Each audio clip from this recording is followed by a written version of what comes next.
ஸ்ரீ பத்மாவதி தேவியை நமக.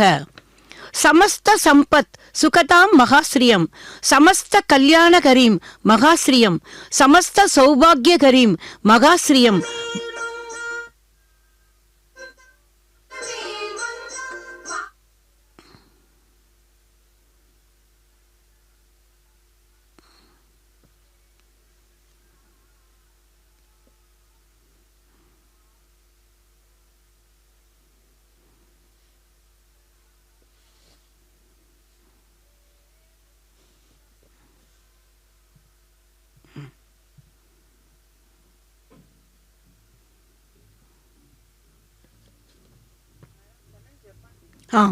ஓம் ஸ்ரீ பத்மாவதி தேவியை நமக. சமஸ்த சம்பத் சுகதாம் மகாஸ்ரீயம், சமஸ்த கல்யாணகரீம் மகாஸ்ரீயம், சமஸ்த சௌபாகியகரீம் மகாஸ்ரீயம், பஜாம்யகம் ஞானகரீம் மகாஸ்ரீயம். பக்தர்களே, அந்த ஸ்ரீ என்கிற ஒரே ஒரு சொல்லு நமக்கு மங்களத்தையும் சௌபாகியங்களையும் அள்ளித் தருகிறது. அந்த ஸ்ரீ பத்மாவதி தாயாருக்கு திருச்சானூரில் மட்டுமல்லாமல் சென்னையில் தியாகரா நகரில் GN செட்டி சாலையில் திருமலை திருப்பதி தேவஸ்தானத்தாரால் ஆலயம் எழுப்பப்பட்டு அங்கு திருச்சானூரில் பத்மாவதி தாயாருக்கு நடைபெறுவது போலவே ஸ்ரீ பாஞ்சராத்திர ஆகமப்படி அனைத்து பூஜைகளும் உற்சவங்களும் சிறப்பாக நடைபெறுகின்றன. அந்த வகையில் இப்போது நாம் தரிசித்துக் கொண்டிருப்பது வருடாந்திர பிரம்மோற்சவம். பக்தர்களே, நேற்று துவஜாரோகணத்தில் தொடங்கிய பிரம்மோற்சவத்தில் நேற்றிரவு தாயார் சின்னசேஷ வாகனத்தில் எழுந்தருளினார். இப்போது பெரிய சேஷ வாகனம். பிரம்மணி ஸ்ரீனிவாசே என்பது ஸ்ருதி வாக்கியம்.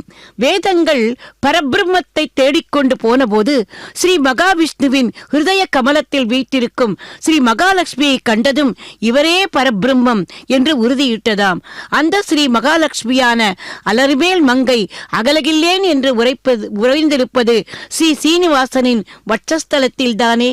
இதோ 7 தலைகள் கொண்ட பெரிய சேஷ வாகனத்தில் தன்னந்தனியே சுதந்திர லட்சுமியாக வீற்றிருக்கிறாள் தாயார்.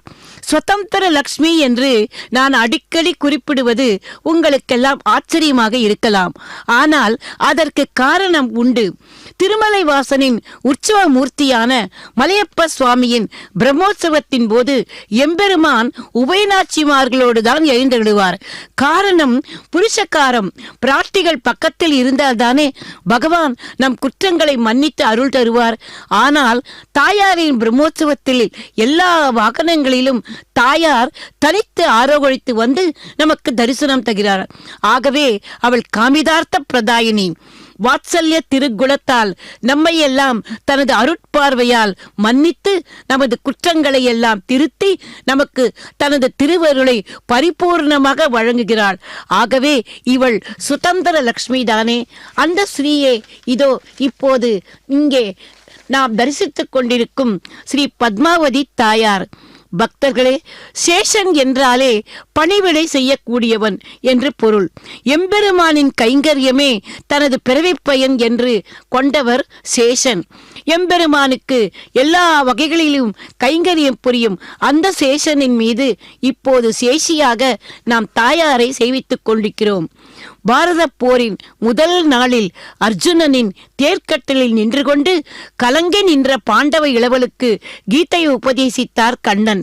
அப்போது சிருஷ்டியின் மிக உன்னதமான தன்மை எதிரிடம் உள்ளதோ அதுவாக நான் இருக்கிறேன் என்று சில உதாரணங்களை சொன்னார். ஆதித்யர்களில் நான் விஷ்ணு, ருத்ரர்களில் சங்கரன், பாண்டவர்களில் அர்ஜுனன், தேவ ரிஷிகளில் நாரதர், மகாவீரர்களில் ஸ்ரீராமன், சேனாதிபதிகளில் ஸ்கந்தன், மகரிஷிகளில் பிருகு, மிருகங்களில் சிம்மம், பட்சிகளில் கருடன், நாகங்களில் அனந்தன். அனந்தன் என்றாலே சேஷன்தான். அந்த சேஷனின் மீதுதான் இப்போது நாம் தாயாரை தரிசித்துக் கொண்டிருக்கிறோம். எம்பெருமானுக்கு மாத்திரம் கைங்கரியம் பண்ணால் போதுமா? தாயாருக்கும் பண்ண வேண்டும் அல்லவா?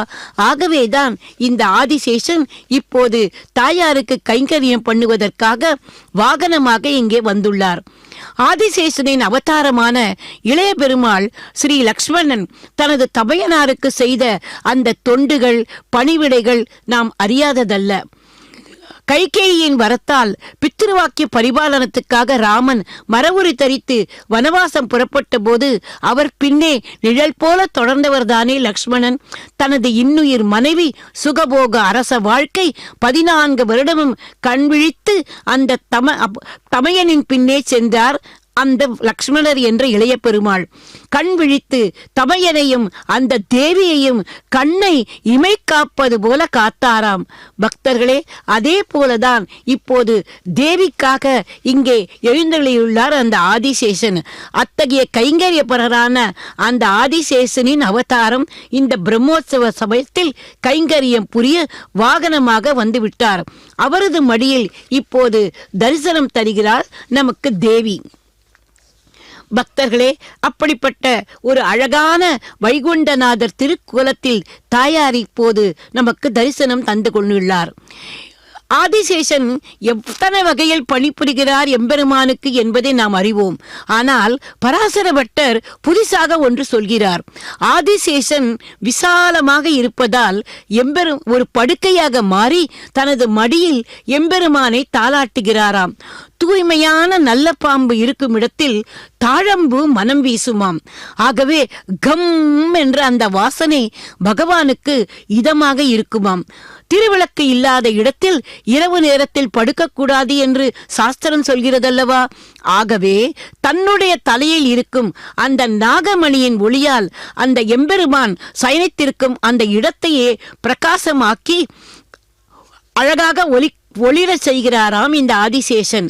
காற்றையே உணவாக உட்கொள்வதால் எங்கே தான் வேகமாக மூச்சு விட்டால் அது புயல் காற்று போல மாறி எம்பெருமானின் உறக்கத்துக்கு அபச்சாரமாகி விடுமோ என்று மெல்ல மெல்ல நிறுத்தி பிராணாயாமம் செய்வது போல மூச்சு விடுகிறாராம். ஆகவே அது எம்பெருமானை தூளியில் ஆட்டுவது போல இருக்குமாம். எப்படி யசோதா தேவி குழந்தை கண்ணனை மடியில் விட்டுக்கொண்டு தாலாட்டு பாடி தூங்க வைத்தாளோ அதுபோல ஆதிசேஷன் எம்பெருமானை மடியில் இருத்தி கொண்டு உறங்க வைக்கிறாராம். பக்தர்களே, இப்படி வர்ணித்தவர் பராசர பட்டர். அந்த ஆதிசேஷனே இதோ இப்போது தனது மடியில் அந்த எம்பெருமானின் பிராணேஸ்வரியான ஸ்ரீ பத்மாவதி தாயாரை இப்போது தாங்கிக் கொண்டிருக்கிறார். அந்த அழகான காட்சியைத்தான் இப்போது நாம் தரிசித்துக் கொண்டிருக்கிறோம். பத்மப்ரியே பத்மினி பத்மஹஸ்தே பத்மாலயே பத்மதளாய தாக்ஷி விஸ்வப்ரியே விஷ்ணு மனோனுகூலே தொத்பாத பத்மம் மயி சந்நிதஸ்வம். பத்மம் என்றாலே தாமரை. அந்த தாமரையில் வீற்றிருப்பவளும் தாமரை புஷ்பங்களை தனது திருக்கரங்களில் தாங்கிக் கொண்டிருப்பவளும் தாமரை புஷ்பங்கள் போன்ற அழகிய திருக்கண்களை உடையவளும் ஸ்ரீ மகாலட்சுமி. அவள் எம்பெருமானின் இதய தாமரையிலும் வீற்றிருக்கிறாள். ஆகவே அந்த ஸ்ரீ மகாலட்சுமியின் திருப்பாத கமலங்களை இப்போது நாம் தரிசித்துக் கொள்வோம். பக்தர்களே, அந்த மகாலட்சுமியின் அம்சமே இதோ இப்போது நாம் தரிசித்துக் கொண்டிருக்கும் இந்த பத்மாவதி தாயார். அந்த தாயாருக்கு இப்போது வாகனமாக அந்த 7 தலைகள் கொண்ட அந்த பெரிய சேஷ வாகனமாக எழுந்தளியுள்ளார் ஆதிசேஷன். அதிகோ அல் அதிகோ ஸ்ரீ ஹரிவாசமு பதிவேல சேஷுல பட்டகலமயமு என்பது அன்னமாச்சாரியாரின் வாக்கு. இவர் தெலுங்கு பாஷையில் மகா கவி. திருவேங்கடமுடையானை போற்றி அவர் எழுதிய பாடல்கள் எத்தனையோ. அதில் அந்த மேற்சொன்ன பாடலில் அவர் எம்பெருமானான ஸ்ரீஹரியையும் கைங்கரியப்பரரான ஆதிசேஷனையும் பிரித்து பார்க்கவில்லையாம். அனவரதமும் எம்பெருமானோடையே இருந்து கொண்டு ஏதோ ஒரு வகையில் கைங்கரியம் செய்து கொண்டே இருப்பாராம் ஆதிசேஷன். கருவறை மண்காரோத சீத்தத்தி ஆவானம் சென்று செவ்வேதன் சீத்தத்தால் கொன்னதி ராவணனை கூறும் நின்னதுவம் வேயோங்க தஞ்சாரல் வேங்கடமே பின்னவரதம் வாயோங்க தொல்புகழான் வந்து வழி நின்னாய்பூதம் படியமரர் வேளையான் பண்டமரர் கீர்ந்த படியமரர் வாழும் பதி பருத்தெழுந்த சிந்தை கதிமிகத்தம்கோல் தேடியோடும் குழன்னதே போன்னதே மால் தேடியோடும் மனத்துள்ளான் வேங்கடத்தான் மாகடலான் மத்தம் நினைப்படரும் தேவாதி தேவன் எனப்படுவான் முன்னொரு நாள் மாவாய் பிளந்த மகன் கொண்டெடுத்தாள் மான்வாய கொங்கை மகனைத்தாய் தேராத வண்ணம் திருத்தினாய் தென்னிலங்கை நீராக வெய்தளித்தாய்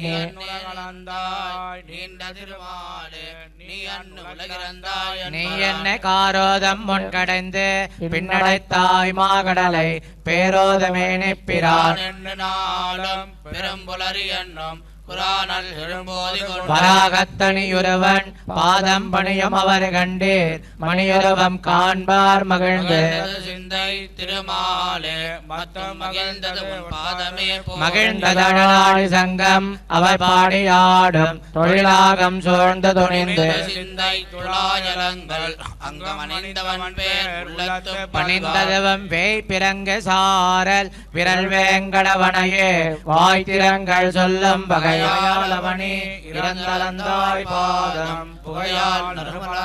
மிக வாய்ந்த அன்பாக்கி ஏத்தி அடிமைப்பட்டேன் உனக்கு என் பாக்கியத்தால் இனிதென்னை காமநீர் வேளாது நின் பெருமை வேட்பதே சேமநீராகும் சிறிது பெருமை சிறிதின்கணைதும் அறியாரும் தாமறியார் அறியாமை மண் கொண்டு மண்ணுண்டு மண்ணுமிழ்ந்த மாயனென்று என் கொண்டன் நெஞ்சே இரு பொருந்திய நின் பாதங்களேத்தி பணியாவேல் பல்பிறப்பும் ஏதங்கள் எல்லாம் எமக்கு ஏமாந்திராது நமக்கென்னும் மாதவனே என்னும் மனம் படைத்து மத்தவன் பேர் ஓதுவதே நாவினால் பொருள் முடிவும் வள்ளீரேல் நன்னே அதனை மாட்டீரேல் மாதவன் பேர் சொல்லுவதே ஓத்தின் சுருக்கு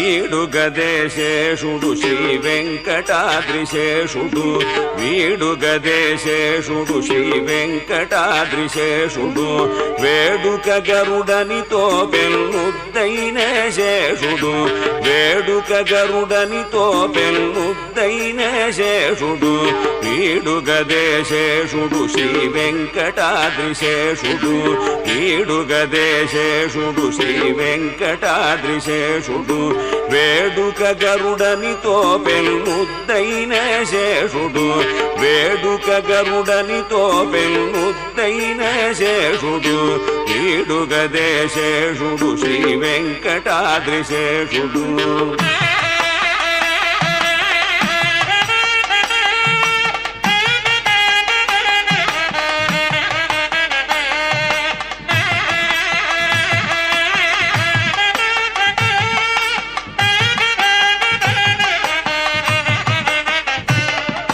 వేయి పడగలతోడ వెలసిన శేషుడు వేయి పడగలతోడ వెలసిన శేషుడు ఛాయమేని తళుకు వజ్రాల శేషుడు ఛాయమేని తళుకు వజ్రాల శేషుడు మాయని శిరసులపై మాణికాల శేషుడు మాయని శిరసులపై మాణికాల శేషుడు ఏయడ హరికి నీడ ఏగేటి శేషుడు ఏయడ హరికి నీడ ఏగేటి శేషుడు వేడుగదే శేషుడు శ్రీ వెంకటాద్రి శేషుడు వేడుగదే శేషుడు శ్రీ వెంకటాద్రి శేషుడు వేడుక గరుడనితో పెన్నుద్దైన శేషుడు వేడుక గరుడనితో పెన్నుద్దైన శేషుడు వీడుగదే శేషుడు శ్రీ వెంకటాద్రి శేషుడు వీడుగదే శేషుడు శ్రీ వెంకటాద్రి శేషుడు వేడుక గరుడనితో పెన్నుద్దైన శేషుడు వేడుక గరుడనితో పెన్నుద్దైన శేషుడు వీడుగదే శేషుడు శ్రీ వెంకటాద్రి శేషుడు వీడుగదే శేషుడు శ్రీ వెంకటాద్రి శేషుడు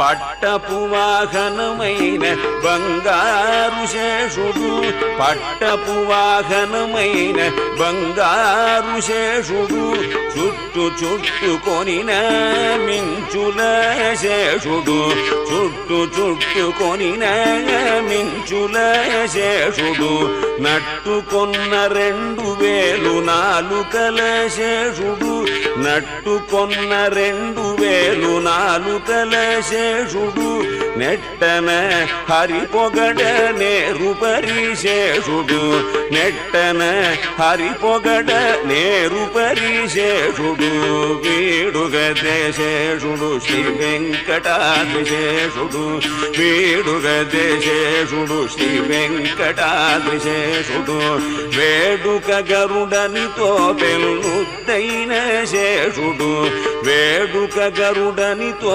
పెన్నుద్దైన శేషుడు వేడుగదే శేషుడు శ్రీ వెంకటాద్రి శేషుడు వేడుగదే శేషుడు శ్రీ వెంకటాద్రి శేషుడు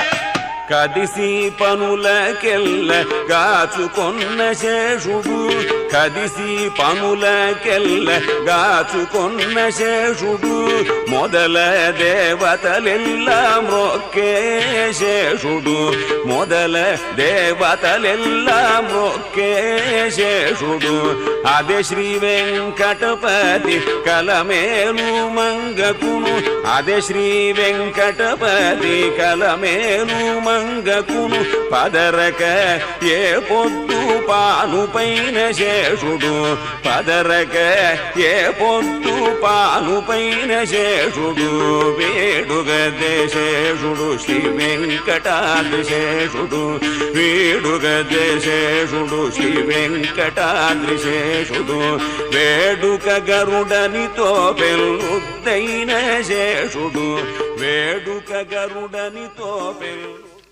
பக்தர்களே, ஸ்ரீவைகுண்டத்தில் பரமபாதனாக இருந்த கோலத்தில் எம்பெருமான் இருக்கும்போது அவர் அமர்ந்து கொள்ள சிங்காதனமாக இருந்தது சேஷனே. இதோ இப்போது இந்த தாயாரும் அதே பரமபதநாதன் திருக்கோலத்தில் வைகுண்டநாதர் திருக்கோலத்தில் இருக்கும்போது அமர்ந்து கொள்ள சிங்காதனமாக வந்திருப்பதும் அந்த சேஷன் அல்லவா? இதைத்தான் சென்றால் குடையாம், இருந்தால் சிங்காதனமாம் என்று கூறியிருக்கிறார்கள் பெரியோர்கள். இதில் அடுத்ததாக ஒரு வரி வரும், நின்றால் மறுபடியாம். இதை பற்றி நமக்கு ஒரு சந்தேகம். எம்பெருமானோ 14 லோகங்களுக்கும் அதிபதி. எப்பேற்பட்டவன் அவன்? அவனுக்கு இல்லாத வஜ்ரமா, வைடூரியங்களா, முத்தா, பவளமா, கோமேதமா, புஷ்பராகமமா, இப்படி நவரத்னங்கள் பதித்த தங்கத்தாலான பாதுகைகள் தானே எம்பெருமானின் திருப்பாதங்களை அலங்கரிக்க வேண்டும்.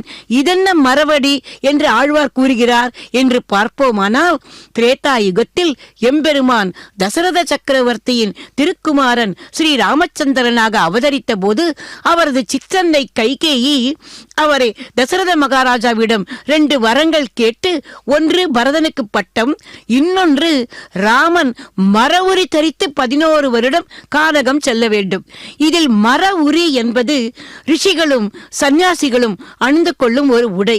அந்த ரிஷிகள் தங்கள் கால்களுக்கு தோளாலான செருப்புகளோ இல்லை என்றால் தங்கத்தாலான பாதுகைகளோ அணிவார்கள். தாங்கள் அணிந்திருக்கும் அந்த மரவுரிக்கு ஏற்றாற் போல அந்த மரத்தாலான பாதுகைகளை தான் அணிந்து கொள்வார்கள். அதுவே மரவடி. ஸ்ரீராமன் மரவுரி தரித்த போதும் அவர் அணிந்து கொள்ள அந்த மரவடியாக ஆதிசேஷனே மாறிவிட்டாராம். சேஷனின் அந்த கைங்கரிய பக்தியை பார்த்தீர்களா? பிரம்ம கடிகின பாதமோ என்று அன்னமையா வர்ணித்த அந்த எம்பெருமானின் திருப்பாதங்களை தாங்கிக் கொண்டிருக்கு. அது மட்டுமல்ல, அந்த வனவாசத்தின் போது அந்த பாதங்களுக்கு கல்லும் முள்ளும் பட்டு பாதம் தீம்புபடாமல் இருக்க வேண்டும் என்று அந்த பாதங்களை தாங்கிக் கொண்டு சென்றார் அல்லவா? அதனால்தான் பெரியோர்கள் ஆதிசேஷனின் கைங்கரியங்களை போற்றும் போது நின்றால் மறுபடியாம் என்று போற்றியுள்ளார். பக்தர்களே, அப்படிப்பட்ட ஒரு மறுபடியாய் அந்த ஸ்ரீ ராமபிரானுக்கு கைங்கரியம் செய்த அந்த ஆதிசேஷன் அந்த ராமபிரானின் பத்தினி சீதா தேவி. அந்த சீதா தேவியின் அவதாரமே இதோ இந்த ஸ்ரீ பத்மாவதி தாயார். ஆகவேதான் தாயாருக்கும் கைங்கரியம் புரிய வேண்டும் என்ற அப்படிப்பட்ட ஒரு நோக்கத்தோடு இந்த பிரம்மோற்சவ சமயத்தில் வாகனமாகவும் சிங்காதனமாகவும் இதோ எழுந்தருளியுள்ளார். அடுத்தபடியாக இன்னொரு வார்த்தை வருகிறது, நீழ்கடலுள் என்றும் புனையா மணிவிளக்காம். அதாவது எம்பெருமான் சயனித்திருக்கும் போது தனது சிரசில் உள்ள அந்த மாணிக்க கற்களை ஒளிவீச செய்து அந்த பார்க்கடலுக்குள் இருளே புகாதபடி செய்வாராம் ஆதிசேஷன். பக்தர்களே, இந்த மாணிக்க கற்கள் விளக்காக மட்டும் பயன்படவில்லை, இன்னொரு கைங்கரியமும் செய்கிறதாம். அது என்ன தெரியுமா? இதுவும் ஒரு வேடிக்கையான விஷயம்தான். ஆனால் அதில் கூட ஒரு அர்த்தம் உள்ளது. எம்பெருமானோ மாமாயன். அவனது திருப்பார்க்கடல் யோக நிதிரை போல தோன்றுகிறதே தவிர அவன் உண்மையாக தூங்குவதில்லையாம். அவனது திருப்பாதங்களை யார் மெல்ல பிடித்து விட்டு கொண்டிருக்கிறார்கள்? இதோ இந்த ஸ்ரீ பத்மாவதி தேவியாக அவதாரம் பண்ணி இருக்கும் அந்த ஸ்ரீதேவியும் அந்த ஆண்டாளாக அவதாரம் பண்ணின பூமாதேவியும் தானே. அவர்கள் இருவருமே அதிரூப சௌந்தரியவதிகள். ஸ்ரீதேவி தாயார் ஹிரண்யவர்ணி, பொன்னே பெண்ணூறு கொண்டு வந்தது போல தோற்றமளிப்பவள். பூமி தேவி தாயார் சியாமலாங்கி, பச்சை பசேல் என்ற செடி கொடி மரங்களை தாங்கிக் கொண்டிருப்பவள். மரகத பச்சையும் நீலவர்ணமும் கலந்த கலவை. இந்த இரு தேவிகளின் அந்த சுந்தராங்க வடிவத்தை பார்த்து கொண்டே இருக்க வேண்டும் என்று எம்பெருமானின் ஆசை. ஆனால் தனது திருவடிகளை திறந்து பார்த்தால் தேவிகளுக்கு வெட்கம், அதாவது லஜ்ஜை வந்து தலை குனிந்து விடுவார்களே, என்ன செய்வது என்று யோசிக்கும் போதுதான் உடனே யாருக்கு புரிந்துவிட்டது? அவரது உள்ள கிடக்கை ஆதிசேஷனுக்கு. அவ்வளவுதான். உடனே அவன் என்ன செய்தான் தெரியுமா? தன் சிரசில் உள்ள மாணிக்க மணிகளை அப்படியும் இப்படியுமாக அசைக்க அது கண்ணாடி போல அந்த மணிகளில் தேவிகளில் பிம்பம் தெரிய அதை பார்த்து ரசித்தாராம் லீலா வினோதனான எம்பெருமான். பக்தர்களே, ஆண்டாள் பாசரம் விட்டது போல அவன் மாமாயன் மாதவன் வைகுந்தன் அல்லவா? அந்த மாமாயன் வைகுந்தனின் நாயகியே இதோ வைகுண்டநாதர் திருக்கோலத்தில் இங்கே இந்த பிரம்மோற்சவ சமயத்தில் 2ஆம் நாள் காலை நமக்கெல்லாம் அந்த ஆதிசேஷ சிங்காசனத்தில் நமக்கு தரிசனம் தருகிறாள். பக்தர்களே, ஸ்ரீமன் நாராயணஸ்ய ஜலத்திர சையோபகரண சேவனேன ஆஹ்லாதக ஆதிசேஷம் பஜாமி என்று நாமும் அந்த ஆதிசேஷனை பஜிப்போம். விஷ்ணு சகஸ்ர நாமத்தில் எம்பெருமானுக்கு ஒரு திருநாமம் உண்டு, புஜகோத்தாய நமக. இந்த திருநாமம் எம்பெருமானுக்கு இந்த ஆதிசேஷனாலேயே ஏற்பட்டதாம். அதை கூட நாம் இங்கு பார்க்கலாம். பார்க்கடலில் எம்பெருமான் ஆதிசேஷனின் மீது சயனித்திருந்தார். அப்போது மதுகைடபர் என்கிற 2 அரக்கர்கள் வந்தார்களாம். உடனே யோக நித்திரை புரியும் எம்பெருமானை தாக்க அவர்கள் வருகிறார்களே என்று ஆதிசேஷன் பயந்து விட்டாராம். எம்பெருமானை எச்சரிக்க நினைத்தார். ஆனால் பகவானின் தூக்கத்திற்கு இடையூறு ஆகுமே என்று அதை செய்யவும் அவருக்கு மனம் வரவில்லையாம். ஆனால் அவர்களோ நெருங்கி வந்து விட்டார்கள். உடனே ஆதிசேஷன் தனது வாயில் இருந்து விஷத்தை உமிழ அந்த அரக்கர்களை அப்படியே எரித்து விட்டாராம். எரிந்த பின் தான் அவரது மனசுக்கு தோன்றியதாம், அடடா, நமது எஜமானரான பகவானை கேளாமல் இந்த காரியத்தை செய்து விட்டோமே, உண்மையான தொண்டனுக்கு இது அழகா என்று ஆதிசேஷன் பகவான் கண் விழித்ததும் தன் செயலுக்கு மன்னிப்பு கேட்டு தலை குனிந்து நின்றாராம். எம்பெருமான் அவரை சமாதானப்படுத்தியதாக புராணங்கள் கூறுகிறது. ஆகவே புஜக என்றால் பாம்பு என்று பொருள், உத்தம என்றால் எஜமானர் என்று பொருள். ஆக மொத்தத்தில் அந்த ஜெகநாதனுக்கு அவன் அந்த எம்பெருமானுக்கு தாங்கிக் கொண்டு இருப்பதால் அந்த எம்பெருமானை புஜகோத்தமாய நமக, ஏனென்றால் ஆதிசேஷன் தானே புஜகன், அவரது மடி மீது அமர்ந்திருப்பதால் அவர் புஜகோத்தாய நமக என்று போற்றப்படுகிறாராம். சகஸ்ர நாமத்தில் 195வது திருநாமம் நம் போன்ற அனைத்து ஜீவாத்மாக்களுக்கும் பிரதிநிதி என்ற வகையில் பார்த்தால் எம்பெருமானுக்கு கைகரியம் செய்வதில் ஒவ்வொரு ஜீவாத்மாவும் இப்படிதான் இருக்க வேண்டும் என்பதை நமக்கு அந்த ஆதிசேஷன் உணர்த்துவது போல் தோன்றுகிறதல்லவா? ஆகவே புஜகோத்தமாய நமக என்று நாமும் அந்த ஆதிசேஷனையும் சேர்த்து எம்பெருமானையும் சேர்த்து போற்றி வந்தோமானால் எம்பெருமானுக்கும் நமக்கும் உள்ள அந்த சேஷி உறவை நாம் உணரும்படி எம்பெருமானே அருள் புரிவார். அப்படிப்பட்ட அந்த ஆதிசேஷனின் அந்த சிங்காரமான தோற்றத்தில் வைகுண்டநாதர் திருக்கோலத்தில் தாயார் எத்தனை கம்பீரமாக ஒரு ராஜலக்ஷ்மியாக அமர்ந்திருக்கிறாள் பாருங்கள். ராஜலக்ஷ்மி என்று சொல்வதும் ஏன் தெரியுமா? திருச்சானூரை தனியாக ஆளும் மகாராணி தானே அவள். ஆகவே அந்த ராஜ்யலக்ஷ்மி இப்போது சென்னையிலும் எம்பெருமானின் திருக்கோவில் அமைந்திருப்பது போல அவளுக்கும் திருக்கோயில் அமைத்துக் கொண்டு ஒரு ராஜ்ய லக்ஷ்மியாக இதோ இங்கே நமக்கெல்லாம் தரிசனம் தந்து கொண்டிருக்கிறாள்.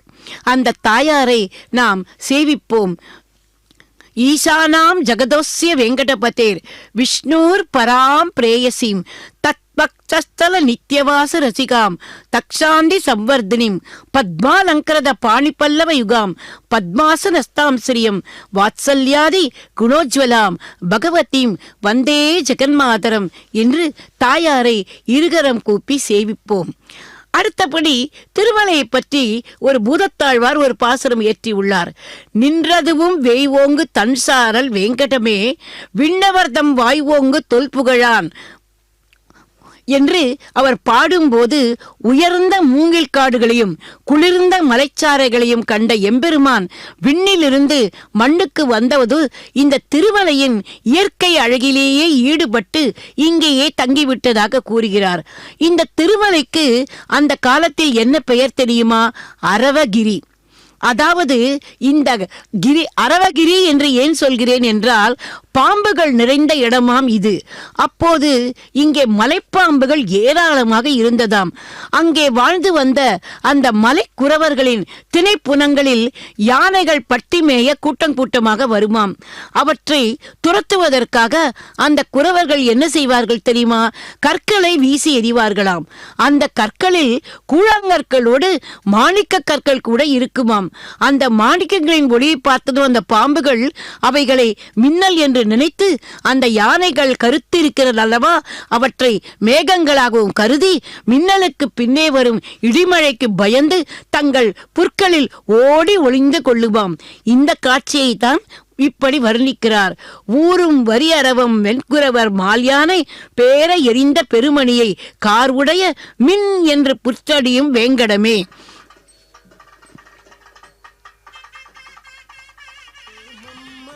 அலமேல் மங்கா நாச்சாரம்மா அம்மம்மா ஏமம்மா அலமேல் மங்கா நாச்சாரம்மா தம்மியின் தனலரு பொம்மா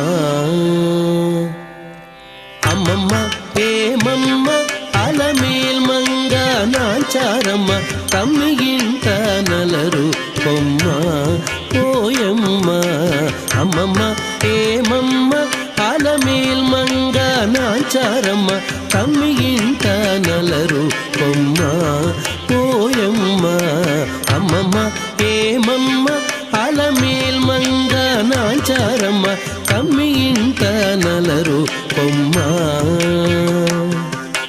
தம்மியின் தனலரு பொம்மா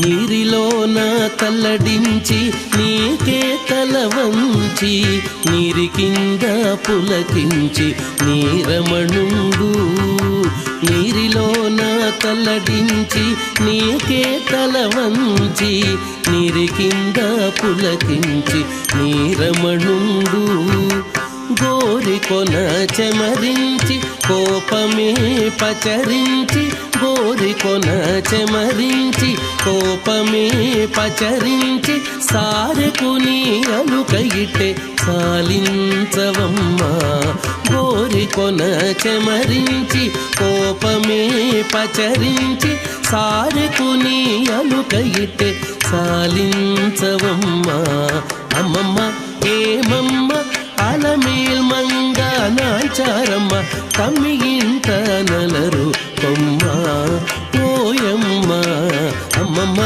ఏమమ్మ అలమేల్ మంగా నాచారమ్మ తమ్మిயின் తనలరు కొమ్మ తమ్మిயின் తనలరు కొమ్మ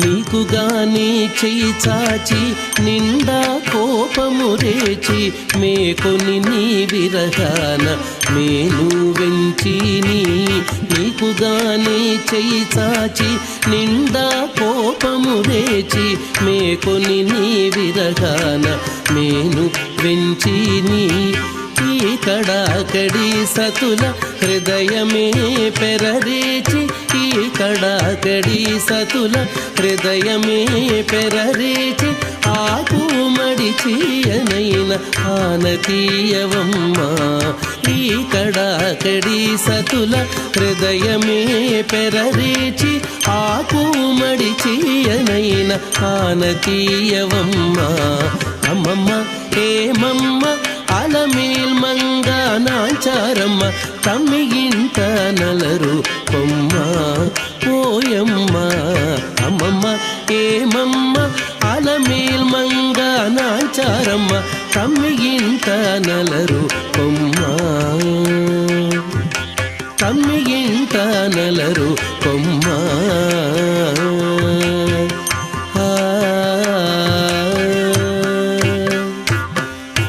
చక్కదనములె పెంచి సకలము గాదలంచి నికపు వెంకటేశుడు నీకే పొంచి నీ చక్కదనములె పెంచి సకలము గాదలంచి నికపు వెంకటేశుడు నీకే పొంచి నీ మక్కువతో అలమేల్ మంగ నాంచారమ్మ మక్కువతో అలమేల్ మంగ నాంచారమ్మ అక్కున నాతని నీటే అలరించవమ్మ మక్కువతో అలమేల్ మంగ నాంచారమ్మ అక్కున నాతని నీటే అలరించవమ్మ అమ్మమ్మ ఏమమ్మ అలమేల్ మంగ నాంచారమ్మ తమ్మిగింత నలరు కొమ్మ కోయమ్మ అమ్మమ్మ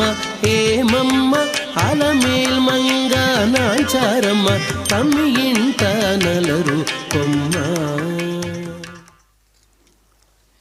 பக்தர்களே, நான் அப்போது சொன்ன பாசுரத்தில் ஒன்குறவர் என்று ஆழ்வார் போற்றியிருக்கிறார். அதற்கு வியாக்கியானம் பண்ணின பெரியவாச்சான் பிள்ளை என்ன சொல்கிறார் தெரியுமா? அந்த குறவர்களை ஒன்குறவர்கள் என்று குறிப்பிட்டது அவர்கள் செல்வச் செழிப்புள்ளவர்கள் என்பதனால் அர்த்தம். அவர்கள் அதனால்தான் கற்களோடு மாணிக்க கற்களை கூட சேர்ந்து எறிவர் என்பது ஒரு காரணமானாலும் அவர்கள் மதிப்பீட்டில் கல்லும் மாணிக்கமும் ஒன்றுதான் என்கிறார். அதாவது ஆதிசேஷன் குடைபிடிக்க அந்த ஆதிசேஷனின் சிரசில் இருக்கின்ற மாணிக்கங்கள் ஒளி வீச அதன் நடுவில் கரிய மாணிக்கமாக எம்பெருமான் இந்த திருமலையில் நின்றிருக்க அவருக்கும் முன்பாக இந்த மாணிக்கங்கள் எல்லாம் வெறும் கல்தான் என்பது அவர் கூற்று. கரிய மாணிக்கம் போன்ற திருமேனி அல்லவா எம்பெருமானுக்கு. சூரிய கோடி பிரகாசத்தின் முன்னே ஆதிசேஷனின் சிரசில் இருக்கும் அந்த மாணிக்கங்கள் கூட ஒளிகுன்றி போவதாக சொல்லப்படுகிறது.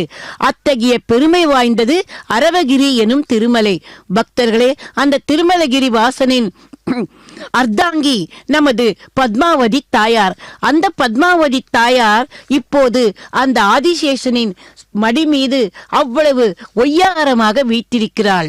செடியாய வாழ்வினைகள் தீர்க்கும் திருமாலே, நெடியானே வெங்கடவா, நின் கோயில் வாசல் அடியாரும் வானவரும் அரம்பையரும் கிடந்தியங்கும் படியாய் கிடந்து உன் பவளவாய் காண்பேனே என்று குலசேகர ஆழ்வார் தான் மண்ணாளும் சக்கரவர்த்தி என்பதையெல்லாம் விட்டுவிட்டு திரிபுவன சக்கரவர்த்தியான திருவேங்கடத்து எம்பெருமானை தரிசிக்க வருகிற பாகவதோத்தமர்களின் பாத தூளி தன்மேல் படும்படியாக படியாய் கிடக்கும் பாக்கியத்தை வேண்டினார்.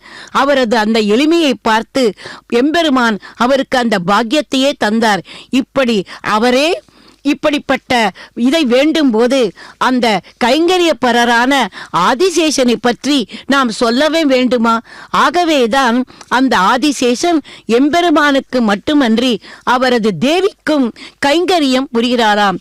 இதோ இப்போது அந்த தாயாருக்கு இப்போது நடைபெற இருப்பது நைவேத்தியம். தாயாரின் அருளை பெற வேண்டுமானால் என்ன செய்ய வேண்டும் என்பதையும் நமக்கு பவிஷ்ய புராணம் விளக்குகிறது. அதிகாலையில் பிரம்ம முகூர்த்தத்தில் எழுந்து நீராடி பூஜை அறையில் விளக்கேற்றி பின்பு மகாலட்சுமியின் சகஸ்ர நாமங்களை உச்சரித்தால் நமக்கெல்லாம் செல்வம் வீடு வந்து சேருமாம்.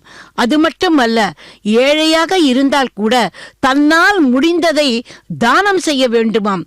அப்போதுதான் நமக்கு செல்வம் பெருகுமாம்.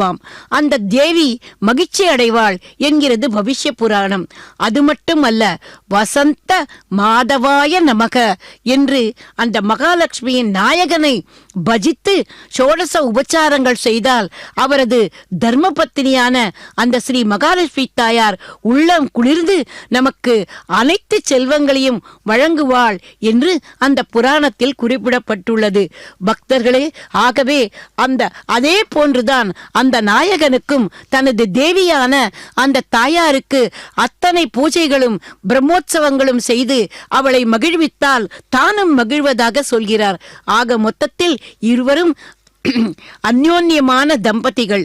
ஆகவேதான் இந்த உற்சவ சமயத்தில் நாமும் அந்த தாயாரிடம் இது வேண்டும் அது வேண்டும் என்றால் நாம் கேட்க வேண்டாம். முதலில் அந்த தாயாரிடம் நமக்கு கைங்கரிய பிராப்தியை கொடு என்று நாம் வேண்டிக் கொள்ள வேண்டும். அந்த கைங்கரிய பிராப்தி என்பது இதோ இப்படி அர்ச்சக சுவாமிகள் செய்கிறது மட்டும் கைங்கரியங்கள் அல்ல. நாம் மனத்திலே தாயாரை பஜித்துக் கொண்டு அவளது திருநாமங்களை சொல்லிக்கொண்டு ஒரே ஒரு பூவையாவது அவளது திருப்பாதத்தில் சேர்த்தோமானால் அது கூட ஒரு கைங்கரியம்தான். ஆகவே நமது பூஜை அறையில் தினமும் காலையில் மெழுகி கோலமிட்டு அந்த தாயாரின் உருவப்படத்திற்கு முன்னால் மல்லிகை பூக்களையாவது அர்ச்சித்தோமானால் அந்த தாயார் நமக்கு அருள் புரிவார் என்பதில் எந்தவிதமான சந்தேகமும் கிடையாது. பக்தர்களே, அந்த தாயாரைத்தான் இப்போது இந்த சென்னை மாநகரத்தில் இந்த தியாகராய நகரில் திருமலை திருப்பதி தேவஸ்தானத்தாரால் ஏற்பட்டிருக்கும் இந்த திருக்கோவிலில் பிரம்மோற்சவ சமயத்தில் அந்த பெரிய சேஷ வாகனத்தில் நாம் இப்போது சேவித்துக் கொண்டிருக்கிறோம். திருமகள் சேர் மார்பன் என கேள்விப்பட்டிருக்கிறோம். என் திருமகள் சேர் மார்பன் என ஆழ்வார் சொல்கிறாராம். இதற்கு என்ன தெரியுமா விளக்கம்?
இராயம்பெருமான் அருளென்ன இமாயோர் முரணின்ன மொய் மலர்கள்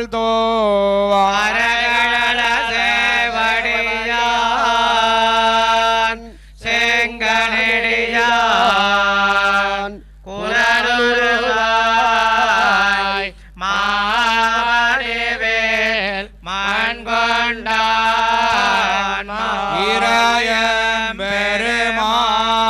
இராயம்பெருமான் அருளென்ன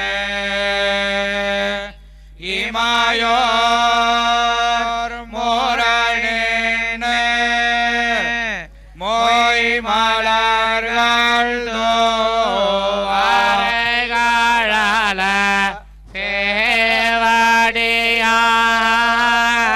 சேவடியான் செங்கனடியான் குரலுருவாய் மாவடிவேல்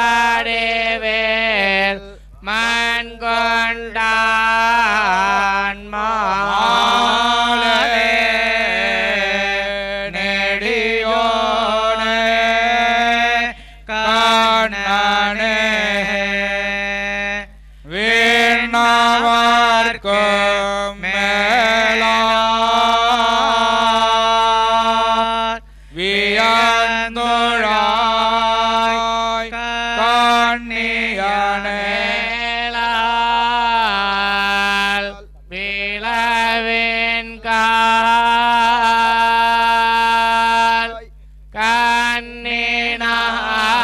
கண்ணினாய் வீழ்த்தவனே எந்த நலவண்ணால் யானுடைய அன்பே நெடியோனே கண்ணனே வீணாவார்க்கும் மேலார் வியந்துழாய் கண்ணியனே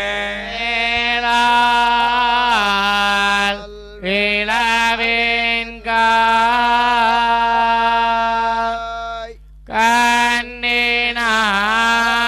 கண்ணினாய் வீழ்த்தவனே எந்த நலவண்ணால் யானுடைய அன்பே அன்பே தாகலியா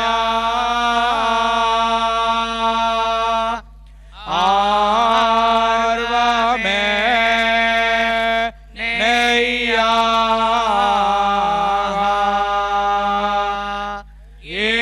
என்பொருகு சிந்தை இடதிரியா அன்பு ஞானச்சுடர் விளக்கேற்றினே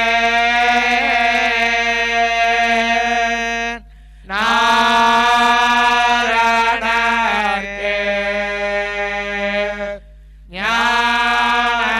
ஞானத்தமிழ் புரிந்தனா.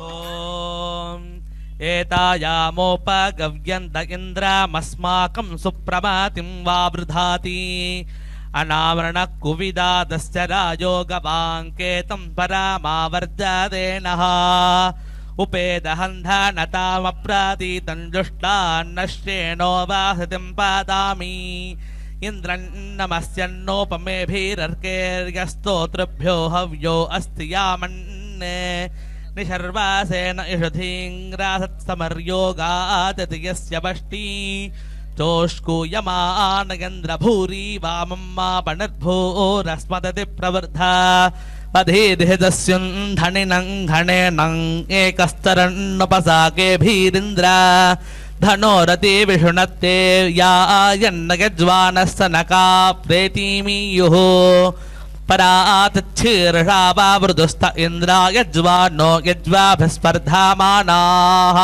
प्रयद्दिवो हरिवस्थातरुग्निरव्रताङ् आधमो रोदस्योः हरिः ॐ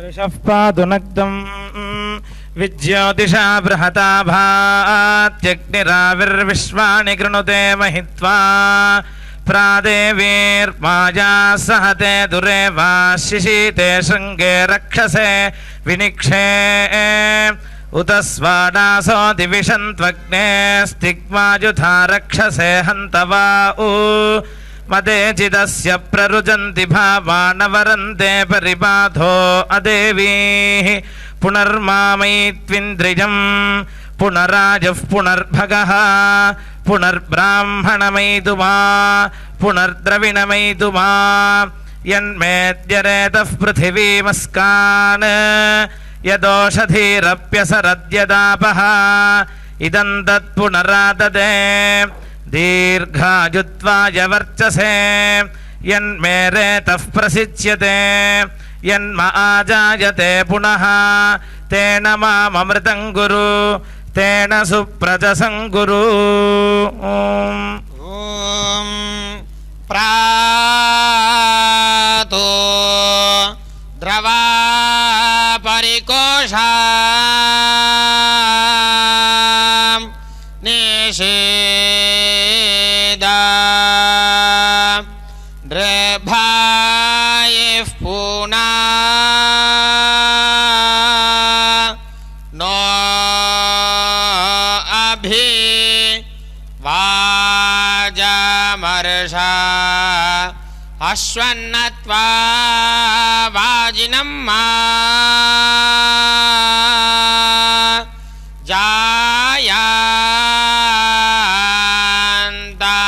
जायांताः अच्छा बर्हायिः राशना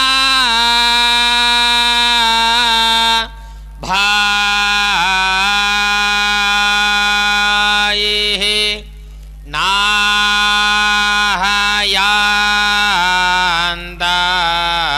नाहयान्तायि ॐ शन्नो देवीरभिष्टायापो भवन्तु भीतये संयोरभिश्रावन्तु नः हरिः ॐ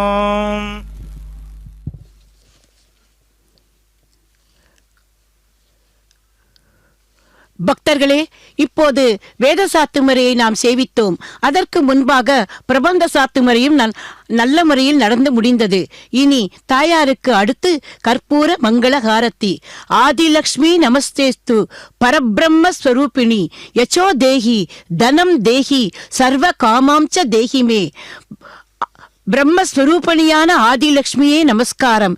எங்களுக்கு புகழைக் கொடு, எங்களது விருப்பங்களை பூர்த்தி பண்ணுவாயாக என்று அந்த தாயாரை நாம் வேண்டிக் கொள்ளலாம். தானியலக்ஷ்மி, தனலக்ஷ்மி, மேதாலக்ஷ்மி, கஜலக்ஷ்மி, வித்யாலக்ஷ்மி, சந்தானலக்ஷ்மி என்று அந்த தாயாரின் வடிவங்களை போற்றி மகிழ்வோம். இதோ கற்பூர மங்கள ஹாரத்தி. சியக்காந்தாய கல்யாண நிதையே நிதையேர்த்தினாம் ஸ்ரீ வெங்கட நிவாசாய சீனிவாசாய மங்களம். சர்வாவய சௌந்தர்ய சம்பதா சர்வசேதசாம் சதாசம் மோகனாயாஸ்து வெங்கடேசாய மங்களம் என்று திருவேங்கடவனுக்கு பாடிய அதே மங்களத்தை இப்போது நாம் இந்த தாயாருக்கும் சமர்ப்பிப்போம்.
सदा वेङ्कटेशं स्मरामि स्मरामि हरे वेङ्कटेश प्रसीद प्रसीद प्रियं वेङ्कटेश प्रयच्छ प्रयच्छ